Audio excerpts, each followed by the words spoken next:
Então, eu vou falar sobre a área de videogames, que é uma área que a gente trabalha bastante aqui. O tema palestra é pesquisa em videogames, mas também poderíamos chamar, já que estamos fazendo pesquisa, estamos preocupados no futuro dos videogames, então o que vai ser o futuro dos videogames? E se vocês quiserem também, podemos tentar responder o que vai vir depois do PlayStation 4. Bom, então, nós temos um laboratório, Media Lab, onde a gente desenvolve pesquisas em jogos e áreas afins. Temos aí várias frentes diferentes de projetos. Nós também somos um centro de excelência da NVIDIA. A NVIDIA é a maior fabricante de GPUs e o maior usuário hardcore de GPUs é o pessoal que desenvolve games. Nós somos aqui, então, temos muita coisa ligada a GPUs. Aproveito para fazer propaganda. Na segunda-feira nós temos um workshop latino-americano de GPUs que vai estar sendo organizado pela NVIDIA, vai ser nessa mesma sala, certo? E vamos, então, começar. Eu queria mostrar primeiro essa tabela. Não sei se você já conhece essa tabela. Essa é uma lista de um site chamado Top 500. O site mostra um ranking dos 500 maiores computadores do mundo que existem. Disse que você estar nos top 10, top 20, é mais ou menos como 30 anos atrás, você dizer que tinha uma bomba atômica.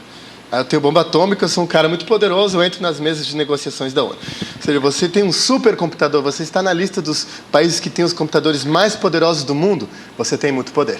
Certo? Essa é a lista atual, que está para ser atualizada nas próximas semanas. A cada 6 meses sai uma nova lista, uma atualização. E eu queria, na verdade, por que estou mostrando essa lista, essa tabela dos top 500? Você pode montar essa tabela dos top 500 da época que você quiser. Vocês podem ver lá da época que vocês nasceram e ver lá qual eram os 500 maiores computadores do mundo. Essa lista aqui é os top 500 de novembro do ano 2000. Em novembro do ano 2000, o maior computador do mundo era o Lawrence. Esse brinquedinho aqui. Certo? Evidentemente que um cluster desse porte custa muitos e muitos milhões de dólares e muitos milhões de dólares também para você, a sua conta no final do mês elétrica. Na verdade, esses clusters costumam ter até uma usina hidrelétrica atrelada a elas. A manutenção desses bichos é muito grande. E o que eu queria mostrar para vocês é que o Lawrence tinha capacidade, nós estamos falando de muito tempo atrás, o Lawrence tinha capacidade de 4.9 teraflops. Flops é a quantidade de contas de ponto flutuante por segundo, né? E o Lawrence tinha capacidade de 4.9 trilhões de contas de ponto flutuante por segundo. Bem, este ano, há poucas semanas atrás, foi lançada a Titan X, uma GPU que sozinha tem 7 teraflops. Estamos dizendo que uma única GPU, com 3.000 núcleos, é um Lawrence meio. Então, em termos de poder de cálculo. E aí a pergunta é, o que nós podemos fazer com isso, já que todo ambiente de videogame está, de certa forma, munido com GPUs. Imagine-se, 15 anos atrás, quando o Lawrence estava no top, eu disse assim, você tem o Lawrence para fazer um videogame, para rodar seu jogo. O que você poderia fazer com isso? Que problemas eu poderia estar resolvendo dentro desse cenário? Bem, não é para menos que boa parte dos clusters, hoje, modernos, dos top 100, dos top 50, na verdade, boa parte deles são clusters munidos ou feitos completamente por GPUs, como é o caso da Titan, que é o segundo maior cluster do mundo hoje. Só por curiosidade, a GPU Titan se chama Titan porque é a mesma GPU que é usada nesse cluster. Tá? E a NVIDIA ficou quase um ano demorando para lançar a GPU Titan, porque toda a Titan que ia sendo fabricada ia sendo botada nesse cluster. Certo? Depois que completou o cluster, eles começaram a vender para o povão. E essa super escala de poder de processamento não é só em máquinas extremamente high-end, mas também está sendo lançado agora, nesses dias, a Tegra X1, que é um chip de celular. E tem a capacidade de 5 PlayStation 3. Portanto, nós temos supercomputação, tudo bem, no desktop lá, que isso custa seus mil e poucos dólares, alguns poucos milhares de reais, e também num dispositivo móvel, que custa bem barato. Então, a pergunta é, o que nós podemos fazer com isso? Como é que nós vamos poder usar esse poder? Que problemas nós podemos resolver com isso nas nossas mãos? Mas antes de mais nada, antes de começar a falar de todas essas super viagens, vamos dizer assim, algumas não são tão viagens, porque já estão se concretizando, como eu vou mostrar para vocês, mas antes de mais nada, a gente que trabalha com jogos, a gente tem que parar um pouquinho e pensar assim, tá, beleza, mas o que a gente não pode esquecer quando está fazendo jogos? O que é o mais importante de um jogo? Será que o número de núcleos é proporcional à quantidade de entretenimento que eu vou ter? Certo? Ao fator de diversão que o meu jogo vai ter? Então, nós não podemos esquecer e temos que pôr o pé no chão, que antes de mais nada com videogames, o que nós queremos é isso. Queremos engagement, queremos diversão, queremos o que nós chamamos fator fã. É o mais importante. É o requisito número 1, 2 e 3 quando você vai desenvolver um jogo. O interessante, por mais paradoxal que pareça em relação à proposta da palestra, é que o fator fã não é proporcional ao poder de processamento que você tem. Vamos supor que existisse um aparelho chamado divertômetro, que a gente colocasse aqui no pulso e pudesse medir o quanto que eu estou me divertindo num determinado momento. Hoje eu estou jogando, o jogo que eu estou jogando agora é o Hardline, Battlefield 4, o Hardline, do Xbox One. E se eu voltasse alguns anos atrás, um dos meus sonhos era ganhar um Nintendinho. Não sei quantos de vocês tiveram um Nintendinho, 8 bits, menos memória que o pior celular que a gente encontrar na região.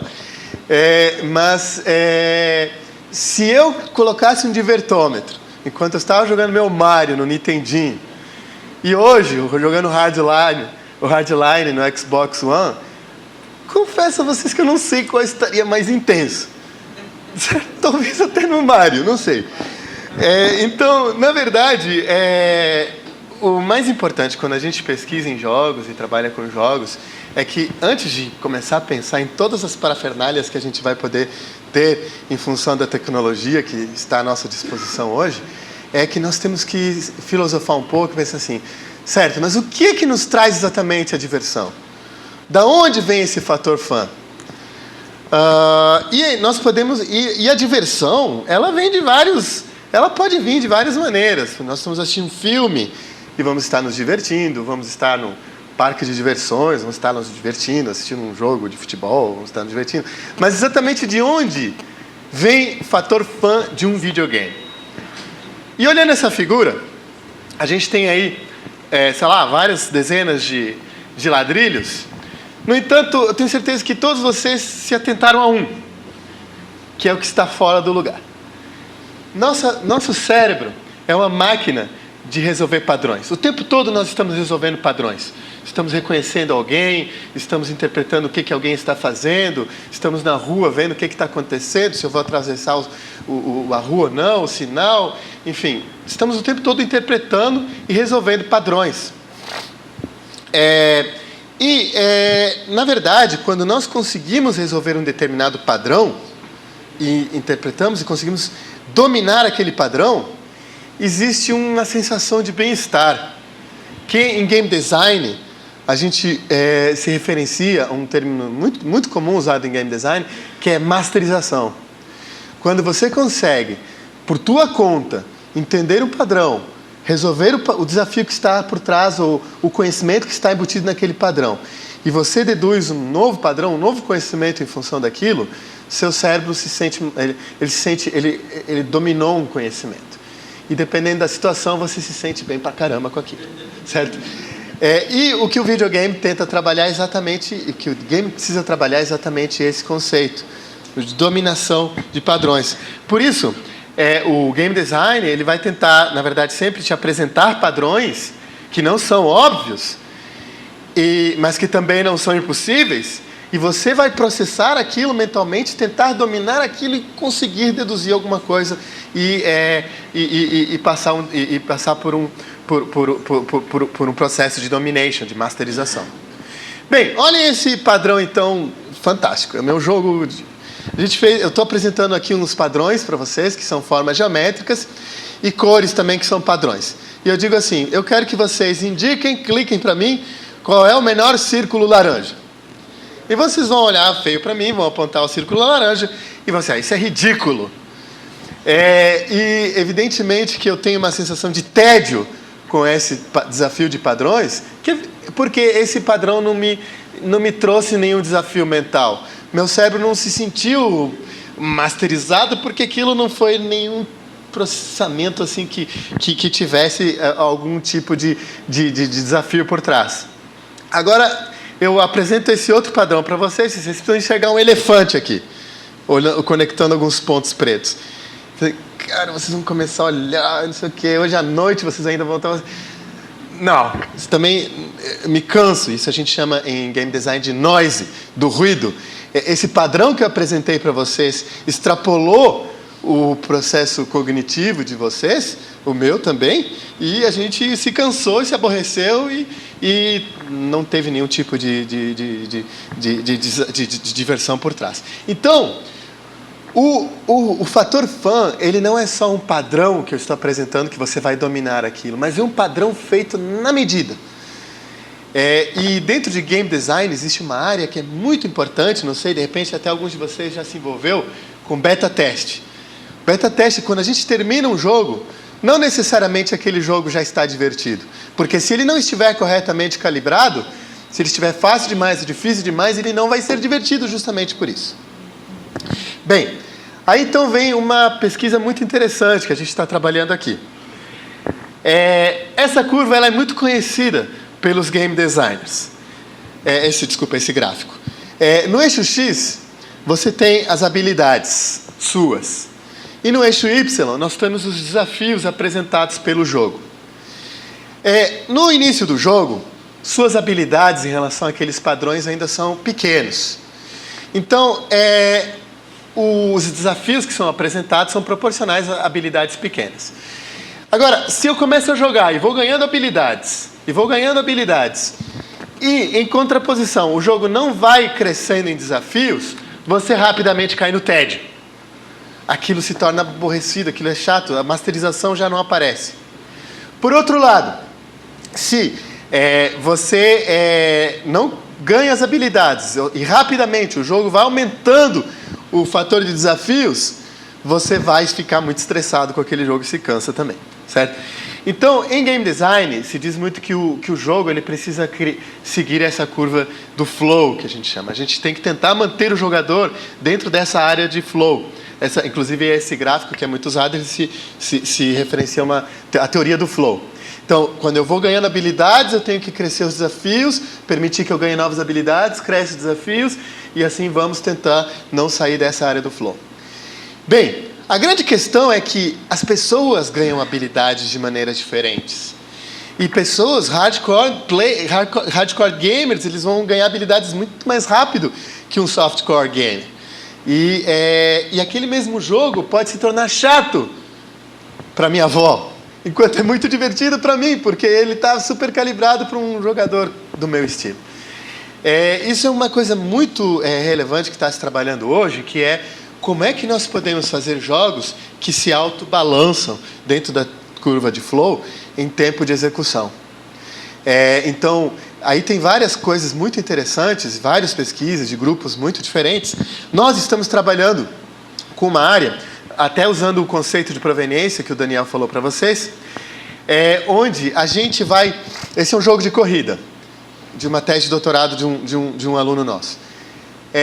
E nesse jogo de corrida, a gente foi gerando a proveniência de o porquê que ele bateu num determinado obstáculo da corrida do jogo. E a partir daí a gente começa a observar, eu não vou ter muito tempo de explicar para vocês, mas vocês conseguem observar que, por exemplo, tem umas áreas vermelhas onde ele está colidindo muito por algumas razões muito repetidas. Provavelmente ele não está desacelerando naquele lugar. E através disso a gente então começa a inferir, olha, se na segunda volta, na terceira volta dessa corrida, o jogador continuar marcando, a proveniência do jogador continuar marcando vermelho ali, provavelmente o jogador vai começar a se cansar. Porque toda hora ele bate ali, toda hora ele não consegue, ele é ultrapassado naquele ponto. Então a gente, por exemplo, vai começar a usar aí alguma lógica de inteligência artificial para automaticamente o jogo já vai dar uma freada, mesmo que ele não queira. O problema dele estar batendo com tudo naquela parede é que ele está vindo a toda e ele não entendeu que ele tem que frear um pouco. Então o jogo mesmo vai, eu vou frear você um pouco, você mesmo sem saber, certo? E aí ele vai conseguir fazer a curva um pouquinho mais na terceira volta e você vai evitar todo esse problema de desgosto que pode haver. E é uma área que comercialmente tem um valor muito grande, porque se um jogo se adapta à pessoa, antes ele poderia ser, sei lá, X pessoas iam gostar dele, e se ele se adapta, 3X vão gostar dele, certo? Não vou ter tempo de falar do todo o processo de monetização, de estrelinhas, que hoje você precisa... Todo mundo vive de estrelinhas hoje na área de games, né? Então você dá estrelinhas, você bota o cara lá para cima, se você tira estrelinhas, você bota o cara lá para baixo. Então a questão de estrelinhas está muito atrelada a isso, certo? Você ganhar muita estrelinha no seu jogo lá no Google Play. Bom, o grande desafio voltando aqui, o grande desafio na produção de jogos é o que o jogador vai fazer e não o que o jogador vai ver, portanto a computação gráfica, e não o que o jogador vai escutar, ou até mesmo não o que o jogador vai sentir. O mais importante do jogo é o que ele vai fazer, é o desafio. Por isso nós dizemos que um jogo é interativo e não intercivitivo ou interherivitivo. Novamente, isso vai parecer um paradoxo em relação a outras coisas que eu vou falar, da supercomputação gráfica que a gente consegue hoje, mas não é o mais importante. O mais importante é realmente a gente conseguir fazer jogos que sejam interessantes de interagir, te convidem a interagir. E para isso, o que nós queremos em jogos, em muitas situações, não é exatamente recriar um realismo muito grande do mundo, mas sim colocar vocês em situações de crença daquele mundo. É o que nós chamamos o fator realismo, não é tão importante quanto o fator de believability.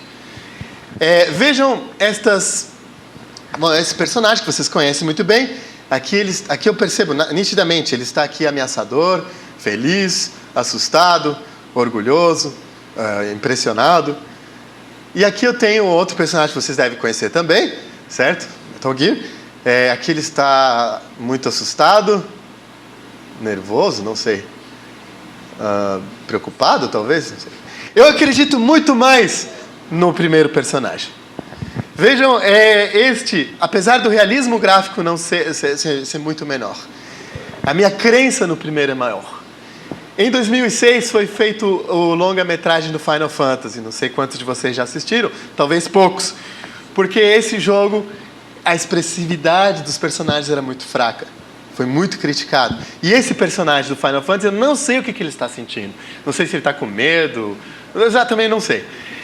O segundo personagem, o Shrek, o primeiro, que foi feito no mesmo ano, em 2006. Portanto, com a mesma tecnologia de motion capture, de rendering e tudo. Só que eu nem sei do que ele está assustado, mas eu fico assustado também. Certo? Então, eu acredito muito mais nesse segundo personagem. Tanto é mais que esse cara já virou franquia e tem até parque de diversão desse cara. Esse cara virou um cult, certo? O Final Fantasy. Virou um filmezinho para quem é fã e tal, só. Então, isso é uma coisa interessante, o segundo ponto que está se discutindo muito na área. O nosso cérebro está muito acostumado a interpretar faces, rostos das pessoas. Nós conversamos com as pessoas olhando para os rostos. Nós temos assim uma sensibilidade muito grande para entender, olhando o rosto de uma pessoa, o que está acontecendo, o que ele quer dizer, qual a situação que está. Isso nos traz um problema muito sério na área de jogos, na área de computação gráfica, na verdade. Porque não adianta só eu representar graficamente muito bem um rosto ou um personagem, mas eu preciso também dar uma believability naquilo que ele está fazendo, no controle facial, na animação facial dele. Isso traz um problema clássico em computação gráfica, que a gente não fala na nossa matéria, mas porque não dá tempo, mas que é o problema do Uncanny Valley. O Uncanny Valley é um problema de computação gráfica que hoje nós estamos vivendo muito na área de jogos. O Uncanny Valley é esse gráfico que vocês estão vendo aqui. O eixo X é o quão próximo um modelo, um 3D, está assim, de uma representação de uma face humana, de um ser humano, ou de um ser qualquer. Quando está lá em 100% é uma foto, certo? Aqui no 1% é um abre parênteses e 2 pontinhos, certo? É o rosto sorrindo, que a gente sabe que é bem iconizado. A minha família, no eixo Y, nós temos a minha resposta a essa representação gráfica. Se eu tenho uma bolinha, 2 pontinhos e um sorriso, tá, acredito, beleza, ele está rindo, eu estou dizendo que ele está alegre e tal, e minha familiaridade com ele tá ok, dá para acreditar, mas não é assim, né? Eu vou aumentando o realismo gráfico e a minha expectativa por aquele personagem vai aumentando também. Chega um ponto, que é o famoso Uncanny Valley, que eu não tolero erros. E se o cara, sem querer, piscar duro, certo? Ou ele está correndo e vira assim, minha crença por ele vai por água abaixo. E é o que a gente chama do Uncanny Valley. Em computação gráfica, isso foi um problema muito sério. Não sei se vocês já viram. A terceira animação feita pela Pixar foi o Teen Toy.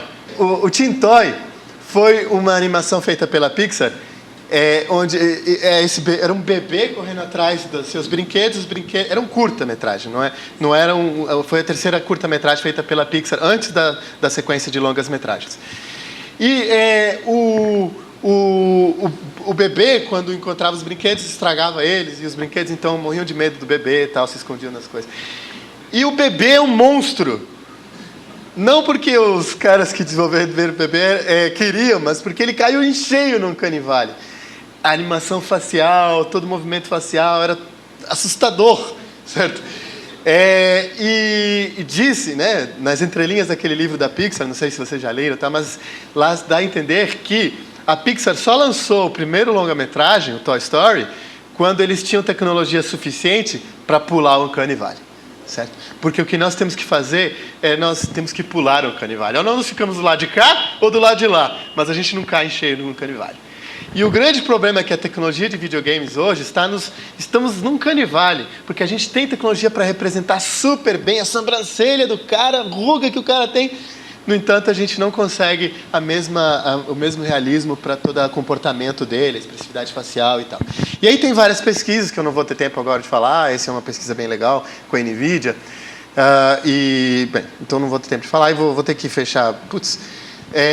Outra área muito quente que eu vou falar, porque aqui a gente tem gente trabalhando nisso, é storytelling. O jogo não é história, o jogo é mecânica, são regras, essa é a essência do jogo. Mas o jogo pode ter histórias muito interessantes. Para quê?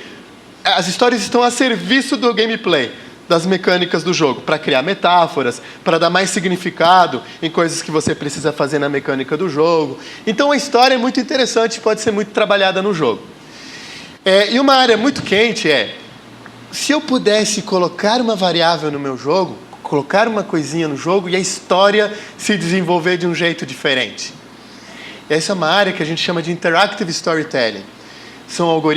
Interactive Stories são algoritmos que basicamente têm uma base de conhecimento do que está acontecendo e vão gerar elementos da história que não estavam previstos. E você vai ter uma narrativa que nem sequer o game designer, o cara que projetou o jogo, sabia que ia ter essa história. Essa é uma área muito quente, nós temos aqui 2 pessoas de doutorado trabalhando nisso. É uma área que envolve muito IA. E a grande dificuldade do storytelling é que para eu colocar um fato na história do jogo, um elemento na narrativa do jogo, eu não simplesmente posso, assim, randomicamente colocar uma coisa lá. Essa coisa que eu coloco na história do jogo, ela tem que ter um significado, portanto, assim, está amarrado com tudo que já vinha acontecendo e com tudo que vai acontecer. Se, de repente, um cavalo começa a cair, isso é um experimento real, né? Por que esse cavalo não está caindo? Não sei por quê. Então, porque pode acontecer, se você colocar um elemento de história assim, e fica chato pra caramba. Agora, se eu caio, porque antes alguém tinha colocado um negócio escorregadio ali para que eu caísse, bom, então faz sentido eu estar caindo. Então, a storytelling é uma área bem interessante, tem até conferências só sobre isso. O ICIDS é uma das mais importantes, Interactive Storytelling para jogos. E quando você vai em conferências de jogos, tem um monte de gente trabalhando sobre isso. Eu não vou ter tempo de falar da computação gráfica, eu só vou comentar uma coisinha rápida. Qual é a diferença da computação gráfica que a gente vê no cinema e a computação gráfica que a gente vê no videogame? No videogame, a gente usa o raster, quem vai fazer minha matéria já sabe. O raster é assim, a gente calcula a iluminação de cada um dos vértices do triângulo, vê a cor que ele vai ter e depois interpola, a GPU interpola. Preenche o interior do triângulo só fazendo uma interpolação trilinear dos valores internos dos pixels. Então a gente não calcula a iluminação pixel por pixel. Já na computação gráfica real, que a gente usa em cinema, eu calculo um raio de luz que sai da fonte de luz, que bate aqui, esse cara absorve um tanto, que reflete um tanto, e aí esse raio vai para não sei onde, e eu fico, é o ray tracing, eu fico basicamente seguindo o caminho do raio de luz até ele perder energia. O ray tracing vai me fornecer uma iluminação excelente, perfeita. Só que o problema é que a quantidade de luz que eu vou ter no cenário é muito grande. Agora, então de fato a gente não usa ray tracing, a gente não tem como usar ray tracing em tempo real, até agora. Que coisas a gente consegue com ray tracing? Esses efeitos, onde eu preciso do raio de luz individual para poder computar. Por exemplo, a refração, toda a iluminação ambiente, que é a iluminação que chega nos determinados lugares e que não veio diretamente da luz, mas que veio de reflexos múltiplos. A pele, porque a pele tem uma transparência e quando chega um raio de luz, ele entra por um lugar, sofre um scattering e sai por outro, que tem umas camadas de transparência. Então, só consigo um efeito de iluminação de pele realista quando eu tenho esse scattering, e por isso eu preciso do raio de luz. Então, o Ray Tracing me permite assim, coisas que jamais vou conseguir com o raster. Mas nós estamos ainda um pouco longe do Ray Tracing, não vou ter tempo aqui de falar, só que o Ray Tracing tem em tempo real, só que o Ray Tracing tem uma característica muito interessante. Um raio de luz não interfere na vida de outro raio de luz. Isso significa que se eu tenho 3.000 núcleos, como numa Maxwell, eu posso ter 3.000 núcleos processando vários raios de luz ao mesmo tempo. Então, o autoparalelismo favorece muito, muito fortemente ao Ray Tracing em tempo real e o futuro no rendering de jogos e a gente incorporar o Ray Tracing dentro do pipeline gráfico. Tanto é assim que a NVIDIA já lançou um framework, o Optics, que seria o correspondente ao OpenGL. O OpenGL é para raster, o Optics é para Ray Tracing GPU, certo? E o que vem depois do PlayStation 4, então? O que você vai chegar em casa e poder contar que você ouviu falar que vai vir depois do PlayStation 4? O que vai ser o PlayStation 5? Bem, há rumores de que o PlayStation 4, como nós conhecemos hoje, ele é o último onde você vai comprar ele nas lojas americanas, certo? O que quer dizer isso? Na verdade, existem rumores de que o PlayStation 4 todos os consoles dessa geração, eles seriam os últimos que nós estaríamos comprando ele fisicamente e tal. E a partir de agora, a ideia é que nos próximos, se não for no 5, é no 6, né, que os consoles se tornem um serviço. Na verdade, isso não é tão esotérico assim, né? O PlayStation Now já é um serviço assim, onde você processa tudo nas nuvens. A NVIDIA já lançou uma GPU só para esse tipo de contexto. E agora, no evento de GPUs, a maior parte das exposições que estavam sendo feitas tal, eram GPUs virtuais, ou seja, GPUs para suprir esse ambiente. E a NVIDIA, inclusive, lançou agora o GameStream, que é uma API para você processar tudo numa GPU e ela mandar por streaming a GPU direta, sem passar pela CPU, para os seus clientes. Certo? Isso não é tão assim, esotérico dentro de um ambiente fechado. Certo? A NVIDIA lançou o Shield, que é essa plataforma móvel, um dispositivo móvel, que eu jogo qualquer jogo do meu PC, certo? Num dispositivo móvel. Todo o processamento é feito no PC e ele só manda por streaming numa rede local o resultado do jogo. Bem, isso não é novidade nos outros consoles. Para quem tem PlayStation 4 sabe que pode jogar no Vita todos os jogos do seu PlayStation 4, na mesma ideia, mas isso vai ainda é o começo dessa próxima geração de consoles. Finalmente, para eu realmente encerrar, e poder mostrar um vídeo, para vocês poderem pelo menos ficar animados com o vídeo, Uma outra questão do futuro é o 3D. O 3D está vindo com muita força.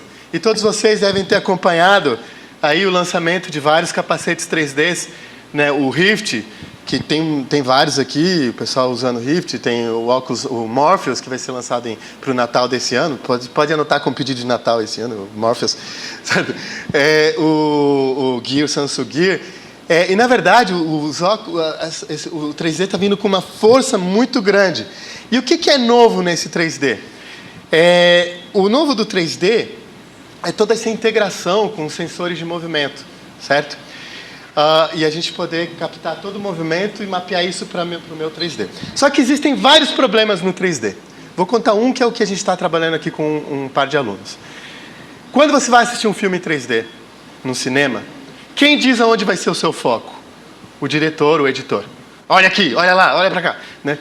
E quando você vai assistir um filme que tem legendas, o que acontece? Você fica assim, ó. Porque você fica focando em um lugar e depois foca na legenda, que normalmente está no mesmo plano. E isso gera um certo cansaço. No mundo real, eu tenho um movimento natural de focar, de olhar, e esse foco tem um tempo de acomodação da retina, alguns milissegundos, etc. Então, o que está se trabalhando bastante no 3D é como eu posso fazer 3D confortável, certo? Vocês quando assistirem o próximo filme 3D, olha até os finais dos créditos e vocês vão ver lá um monte de gente que trabalhou no estéreo, no 3D. Mas o 3D é ridículo, não são duas câmeras, qual é o problema? O problema é o conforto do 3D. Tem que ter um monte de gente, designer, gente que vai fazer como fazer o movimento das câmeras, os cutscenes, o enfocamento, o enquadramento, para aquilo não se tornar desconfortável, certo? E nos jogos a gente precisa trabalhar nisso também. Então tem algoritmos e algumas ideias de IA, tudo que vão tentar ajudar a gente a tentar esse 3D ser confortável, certo? E uma novidade do 3D, eu queria mostrar que é uma pesquisa nossa também. Inclusive, ontem eu recebi esse e-mail do meu aluno que está trabalhando nisso, certo? Os caras criaram o parque temático com a nossa ideia. E agora, ele quer de assinas de existência e doutorado. Evidentemente que ele mandou isso em piada, mas eu queria mostrar para vocês qual é esse parque temático, certo? Que é um dos futuros usos aí do 3D. A gente está fazendo exatamente isso.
Isso é uma área que vai estar se criando ainda dentro de jogos. Para a gente é impressionante, mas para os filhos nossos, isso aqui vai ser normal. São jogos pervasivos. Ou seja, a gente não precisa estar na frente mais do computador, mas com um capacete eu saio por aí interagindo e fazendo coisas. O grande problema técnico que a gente tem hoje é como casar os dois mundos, certo? E isso tem um monte de trabalhos sendo feitos. Aqui a gente tem uma galera trabalhando. Esse cara que quer desistir do doutorado. Professor Esteban, sou do Polo de Saquarema, Hudson. Antes de fazer a pergunta, eu gostaria de registrar que eu assisti a participação do senhor na Ana Maria Braga sobre jogos, as mulheres, né, as mulheres participando dos jogos agora. Além de tudo que o senhor mencionou aí, além da base matemática, qual a linguagem de programação que o senhor indicaria para quem está querendo começar com jogos, algum site de referência também, para quem está começando? É uma pergunta legal, interessante. Normalmente você já não começa a fazer jogos instalando o Eclipse, certo? Ou o .NET e começando main, e function, meu jogo, certo? Normalmente a gente já hoje está com tecnologias extremamente avançadas e normalmente hoje a gente começa jogos usando Game Engines. São ferramentas extremamente poderosas. Se eu fizesse uma demo aqui do Unreal, por exemplo, do engine do Unreal, o nego ia se atirar pela janela, assim, é muito impressionante. A gente teve um evento do Unreal aqui há 2 semanas atrás, vieram a galera do Unreal dos Estados Unidos fazer uma demo do novo Unreal aqui. Eu mesmo fiquei assim, caramba, caraca. Então, os engines, hoje você começa fazendo um jogo através de um engine. Dentro do engine, você vai programar diversas coisas. E dependendo do que você vai programar, você vai usar algum tipo de linguagem. Por exemplo, no Unity, que é o mais popular de todos, quer começar a fazer jogo hoje à tarde, amanhã tem um Mariozinho pronto? Baixa o Unity, certo? O Unity é um engine muito usado pela indústria. Mais de 80% das empresas de jogos hoje usam o Unity. É um engine que, para o usuário indie, independente, ele é free, tá? E você pode baixar, é um ótimo engine. Dá para fazer jogos desde AAAs para consoles até jogos de celulares casuais. E dentro do Unity você pode usar Java para programar, C#, Python. Você pode escolher qualquer linguagem, mas você está dentro do paradigma do engine. Certo? Outro engine que, assim, já para quem está um pouco mais avançado, eu gosto mais da parte mais high-end, só quero fazer um jogo para PlayStation 4, assim, super sinistro. Não vá por aí, mas tudo bem. Aí você pode... O Unreal é um ótimo engine, vocês podem baixar ele aí, está gratuito também, certo? Ele é um engine que é incrível. Quando eu estava sentado aí do lado de vocês, quando eu era aluno de graduação, o engine do Unreal custava $200 mil, não estou exagerando, certo? Era só para uma Ubisoft, para uma Electronic Arts usarem e hoje eles se tornaram gratuitos e são extremamente poderosos. Se eu tivesse tempo para mostrar aqui o que o engine do Unreal faz... Esse está rodando no Unreal. Em tempo...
Aqui eles conseguiram passar o Uncanny Valley, certo?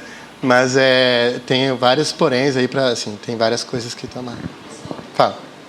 Eu não sei nem se eu vou saber fazer a pergunta, porque eu ainda estou iniciando o curso, então estou totalmente crua. Eu gosto muito de games e tal, mas eu me preocupo com os violentos. Porque já imaginou a pessoa vendo um jogo violento com esse 3D? É apavorante. E tem criança que já se apegando, os pais liberam. E eu fico preocupada com isso. É uma preocupação pertinente. Eu tenho filho e eu sei como é. Sim, sim. Há uma tecnologia para, sei lá, amenizar, não usar o 3D? Depende muito do desenvolvedor.